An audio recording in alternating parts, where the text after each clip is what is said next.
All right, look, I have been remarkably patient with the Trump insane culture wars. I've endured the brutal immigration policies. I survived the botched COVID response where injecting the light into the body was all the rage. I tolerated the tax cuts for the billionaires, dressed up as some trickle-down cosplay. I've watched him nuke our relationships with our allies because he's got a bruised ego from some summit somewhere.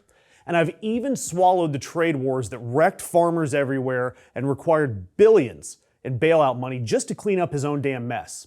And yes, I'm even putting up with Trump's war on electric vehicles because apparently clean energy personally offended him at Mar-a-Lago somewhere. Fine, whatever, I'll walk to work, I'll bike, I'll ride a unicycle powered by my never-ending spite for this man. But now, it's serious. This man is messing with my weekend porch bourbon. And that is where I draw the line. Of course, I'm kidding. The line was crossed long ago, maybe when he was lying about 9/11 or even earlier. But thanks to his tariffs and his tantrums, Brown-Forman, the parent company of Jack Daniels, an American institution, is getting absolutely wrecked overseas.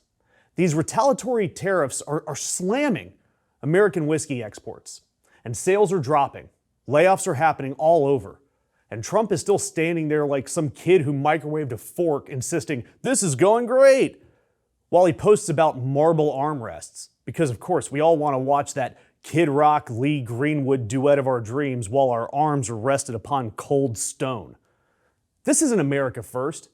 This is America can't have nice things. So let me explain this in language Trump will understand. Bourbon isn't just alcohol. It's a ritual. It's an American heritage and culture. It's a chair on your porch that's creaking louder than CBS's ratings. And it's that moment when the sun goes down and you think, all right, I didn't scream that loud at anyone today. That's progress. And of course, Trump, the child, shows up and says, what if we made that more expensive and harder to export and worse for American workers? Sir, you are out of your damn mind. So what happened? These stupid tariffs hit Europe, Canada, elsewhere, and of course these grown-up countries responded the way grown-up countries always do. Calmly, efficiently, and with devastating precision. They slapped tariffs right back on our American whiskey. And suddenly, Kentucky distilleries are losing shelf space, losing contracts, slowing production, and tightening their belts. Also, Trump can pretend his tariffs are some kind of economic lip filler. Trump talks about tariffs the way a guy talks about keto after watching half a podcast. Extremely confident and wildly incorrect. Zero follow-through, taco. Trump always chickens out. Of course, he keeps saying that tariffs punish foreign countries.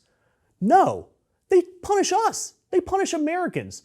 Just slowly enough that Fox News can blame Biden or immigrants or a windmill.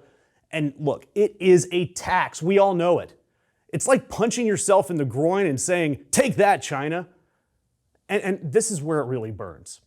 Bourbon is one of the most American exports on earth. It has rules. It has standards. It has integrity, which of course means Trump has to hate it on instinct. Look, bourbon has to be made in America. That's one of the rules. And now workers in Kentucky are paying the price. Production cuts, layoffs, uncertainty. Brown-Forman, they shuttered their Louisville barrel-making plant in April, along with closures from Ford, Humana, Yum Brands. There's been more than 3,000 Kentucky workers that have lost their jobs this year, and the final numbers, they're not done being counted yet.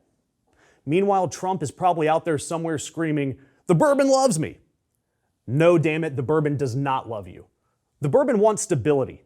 The bourbon wants predictable trade policy. The bourbon wants boring adults who don't govern like they're live tweeting a bar fight. And let's talk about Europe for a second. Trump thought that they were going to panic and back down. Guess what? They didn't.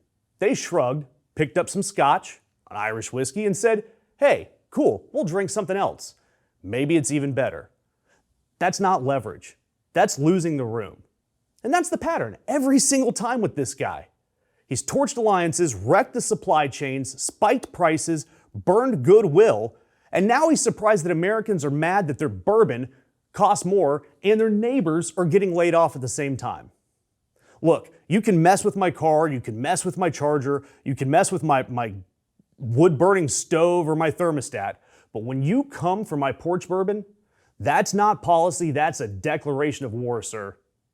Trump promised strength, and what we got is chaos, higher prices, fewer jobs, and a guy that treats economic policy like the Fast and Furious franchise. The numbers keep going up, the plot makes no sense, and somehow it keeps getting louder. But somehow they keep saying it's all about family. So yeah, I've tolerated a lot, so have you. But once you lose the porch, once you lose the bourbon, you've officially lost the country and you've officially lost me. Thanks for watching that video. Be sure to like and share it all over the place. And then during the week, catch Jared. I'll be back next weekend with more Ring of Fire weekends. Be sure to like and subscribe.